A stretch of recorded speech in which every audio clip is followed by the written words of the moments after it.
வணக்கம்.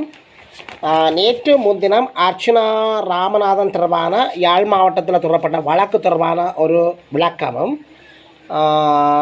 அடுத்தடுத்து மீட்கப்படும் சடலங்கள் வடக்கில் பதற்றம் என்ற ஒரு செய்தியும், ஓய்வூதிய கொடுப்பனவு சம்பந்தமான ஓய்வூதியர்களுக்கான ஒரு செய்தியும், தமிழர் தாயகத்தில் நேற்று நடந்த மிகப்பெரிய போராட்டம் என்ற செய்தியின் தொடர்பான தகவல்களை நாங்கள் இப்போது பார்க்கலாம் என்று நினைக்கின்றோம். இதுபோன்ற தகவல்களை இதுபோன்ற செய்திகளை நீங்கள் பார்ப்பதற்கு ஆர்வமுள்ளவராக இருந்தால், அல்லது எமது செய்தியை பார்ப்பதற்கு புதியவராக இருந்தால், அல்லது எமது காணொலியை தொடர்ந்து பார்க்கின்ற போது சப்ஸ்கிரைப் பண்ணாமல் பார்ப்பவராக இருந்தால் தயவுசெய்து சப்ஸ்கிரைப் பண்ணுங்கள், ஷேர் பண்ணுங்கள், கமெண்ட்ஸ் பண்ணுங்கள், லைக் பண்ணுங்கள், நல்ல கருத்துக்களை கமெண்ட் செக்ஷனில் எழுதுங்கள். உங்கள் கருத்துக்கள் தான் நமது காணொலியின் வளர்ச்சிக்கு ஆக்கமும் ஊக்கமும் தரக்கூடியதாக இருக்கும். அருகில் இருக்கிற பெல் ஐக்கானை கிளிக் பண்ணி நாங்கள் போடுகின்ற காணொலிகள் அனைத்தையும் உடனுக்குடன் நீங்கள் பார்க்கக்கூடியவாறான நோட்டிஃபிகேஷனை ஏற்படுத்திக் கொள்ளுங்கள். யாழ் போதான பணிப்பாளரின் வழக்கு, அர்ச்சனா எம்பிக்கு கட்ட ஆணை நீடிப்பு. யாழ் போதான மருத்துவமனையின் பணிப்பாளர் மருத்துவர் சத்தியமூர்த்தி தொடர்பில் நாடாளுமன்ற உறுப்பினர் மருத்துவர் அர்ச்சனா ராமநாதன் கூறிய விடயங்கள் உண்மையே என அர்ச்சனாவின் சார்பில் முன்னிலையான சட்டத்திரணி எஸ் கனகசிங்கம் யாழ்ப்பாணம் மாவட்ட நீதிமன்றில் தெரிவித்துள்ளார். இதேவேளை மருத்துவர் சத்தியமூர்த்திக்கு எதிராக அவதூறான கருத்துக்கள் பரப்புவதற்கு விதிக்கப்பட்டிருந்த கட்டாணை நீதிமன்றம் நீடித்துள்ளது. வழக்காளியான மருத்துவர் சத்தியமூர்த்தி இறுதியுத்தம் முடிவடைந்த நிலையில் தடுப்பு காவலில் இருந்தபோது அங்கு அவருக்கு நிகழ்ந்த துன்புறுத்தல்கள் மற்றும் வன்கொடுமைகள் தொடர்பில் நாடாளுமன்ற உறுப்பினர் மருத்துவர் அர்ச்சனாவால் சொல்லப்பட்ட கருத்துக்கள், கடந்த 9ஆம் தேதி யாழ்ப்பாணம் போதான மருத்துவமனைக்குள் நுழைந்து தவறான வார்த்தை பிரயோகங்களில் வாக்குவாதப்பட்டமை உள்ளிட்டவற்றிற்கான 100 மில்லியன் ரூபாய் இழப்பீடு கோரி மருத்துவர் சத்தியமூர்த்தியால் இந்த வழக்கு தாக்கல் செய்யப்பட்டிருந்தது. வழக்கு நேற்று விசாரணைக்காக எடுத்துக்கொள்ளப்பட்ட போதே எதிராளியான நாடாளுமன்ற உறுப்பினர் மருத்துவர் ராமநாதன் அர்ச்சனா சார்பில் மன்றில் முன்னிலையான சட்டத்திரணி தனது கட்சிக்காரர் கூறிய விடயங்கள் அனைத்தும் உண்மை எனவும் அவற்றை மன்றில் நிரூபிக்க தயாராக இருக்கின்றோம் என்றும் தெரிவித்துள்ளார். இதையடுத்து வழக்கு எதிர்வரும் 15ஆம் தேதிக்கு தவணையிடப்பட்டுள்ளது.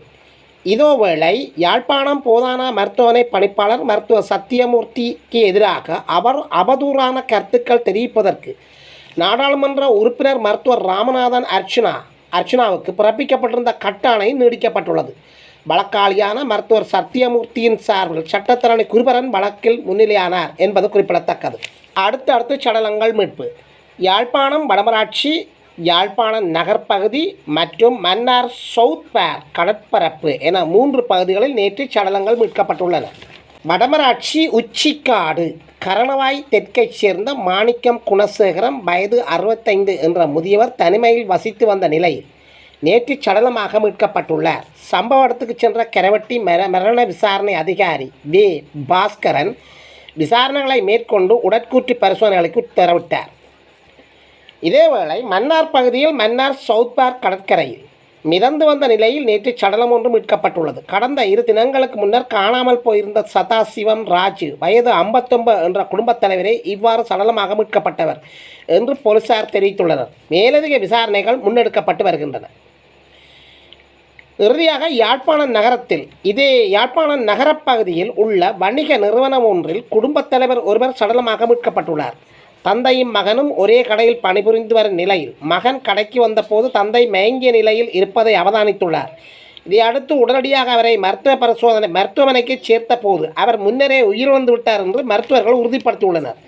இறப்புக்கான காரணத்தை அறிவதற்காக மாதிரிகள் கொழும்புக்கு அனுப்பப்பட்டுள்ளன. இறப்பு விசாரணைகளை யாழ்ப்பாணம் போதான மருத்துவமனை திடீர் இறப்பு விசாரணை அதிகாரி பிரேம்குமார் மேற்கொண்டார். காணாமல் ஆக்கப்பட்ட உறவுகளுக்காக தமிழர் தாயகத்தில் நேற்று போராட்டம். இறுதிப் போரின் போது அதற்கு முன்னரும் வலிந்து காணாமல் ஆக்கப்பட்ட உறவுகளுக்காக தமிழர் தாயகத்தில் பல்வேறு பகுதிகளில் நேற்று போராட்டம் இடம்பெற்றது. காணாமல் ஆக்கப்பட்டவர்களுக்கு நீதி கோரி யாழ்ப்பாணம் முனியப்பர் ஆலய முன்றலில் நேற்று போராட்டம் இடம்பெற்றது. பின்னர் குறித்த போராட்டம் ஊர்வலமாக யாழ் பிரதான வீதி மற்றும் காங்கேசன் துறை வீதியூடாக சென்று யாழ் மத்திய பேருந்து நிலையத்தை அடைந்து அங்கு கவன ஈர்ப்பு போராட்டம் முன்னெடுக்கப்பட்டது.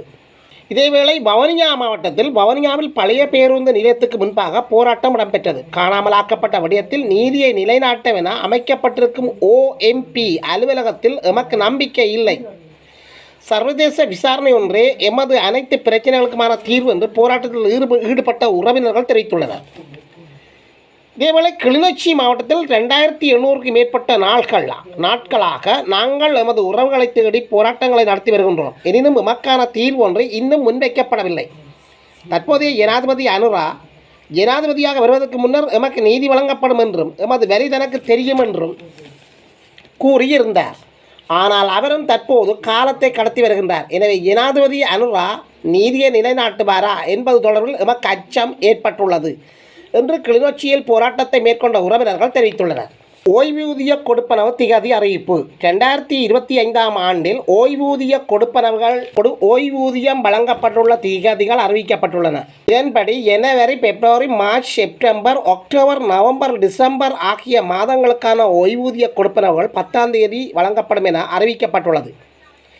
ஏப்ரல், மே, ஜூன், ஜூலை ஆகிய மாதங்களில் 9ஆம் தேதி ஓய்வூதியம் வழங்கப்படும் என்றும் ஆகஸ்ட் மாதத்தில் மாத்திரம் 7ஆம் தேதி ஓய்வூதிய கொடுப்பனவுகள் வழங்கப்படும் என்றும் மேலும் தெரிவிக்கப்பட்டுள்ளது.